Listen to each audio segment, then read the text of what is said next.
Hey YouTube, Beardmaster180 here with a review of Christopher Nolan's new mindbender flick, Inception. This movie was great. No, it was better than great. It was phenomenal. Now this is my opinion.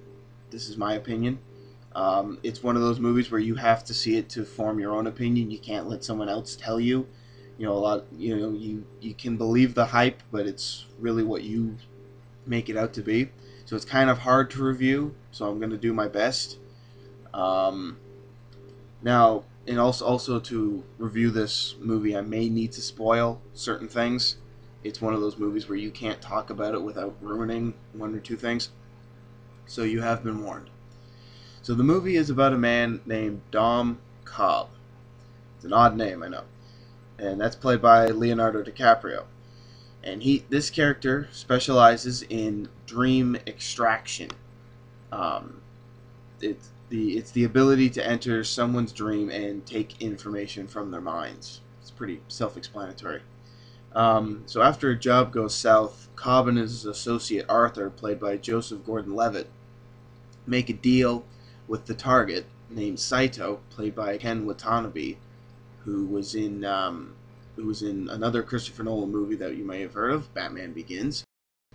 Um, so the deal is all charges will be dropped and Cobb can return to his children in exchange for performing the act of Inception. So Inception is the opposite to what Cobb and Arthur normally do. Instead of removing thoughts, extracting ideas, Inception involves placing thoughts into someone's subconscious, planting an idea. So, and now the target is Robert Fisher, played by Cillian Murphy, Scarecrow from Batman Begins, so you can see a pattern here. And he is the son of Saito's terminally ill corporate rival. The objective is to make Robert Fisher dismantle his father's empire, so that way Saito's business can run unchallenged. So sort of like eliminate the competition. Now, in order to pull this off, Cobb and Arthur need to recruit a new architect because their previous architect betrayed them. And her name is, and this is going to bug me for the longest time, Ariadne. I'm not sure if I'm pronouncing that right or not. And if they also need a forger named Eames. So the architect's job is basically to create the dream world that everybody goes into. And the forger can shift his identity in the dream world, so that way he can pose as someone to get information, etc. And they also hire a chemist to create a sedative to knock out Fisher longer than any normal target, because in order to pull off Inception properly, the target must be in a level 3 dream. In simplistic terms, and this is as simple as I can make it, it's a dream in a dream in a dream. That's as simple as I can make it, and it sounds very complicated, I know, but it is kind of simple when you're watching the movie. So that's all I will say about the story, because the rest of the plot gets complicated, and it's best seen than heard. Don't let someone tell you the whole story. Get the main facts and then watch it for yourself. But you are probably wondering how they would get out of a dream, and that one's simple. They use what's called a kick. It's basically like the sense of dying in a dream, that sense of falling. Right before you hit the ground, you wake up. It's like you die in the dream, you wake up. It's not Freddy Krueger. So the acting in this, needless to say, was great. Everyone does their part. When I first heard of Leonardo DiCaprio back in Titanic, I thought, this guy's just going to be one of those pretty boys. He's going to throw around going, I was in Titanic, you have to hire me. No, he's not like that. He's a good actor. He's not one of those ones who's a bad actor and just throws around his fame with Titanic. He's actually a really good actor. I enjoyed watching him in this. And my only concern is I wish that Michael Caine was in this more, because he's a really good actor. I love watching his movies.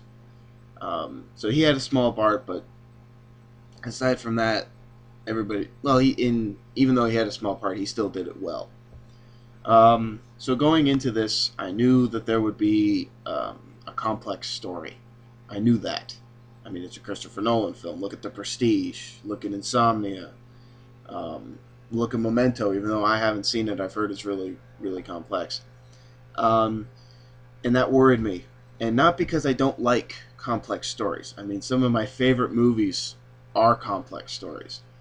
What worried me the most was, will I be able to keep my attention through the whole movie?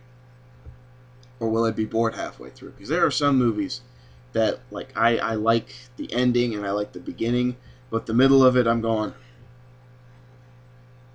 is it over yet? No. Crap. This one, those worries didn't come true. This movie grabbed my attention and it didn't let go. There's some pretty cool action scenes amidst all the story to keep it fresh and interesting. And for me, the story was interesting, so it made me want to know what happens next. But this is a movie that you have to see for yourself to know whether or not you'll like it. If you love movies with mind games and intricate storytelling, this is definitely the movie for you. You will definitely get a lot out of this.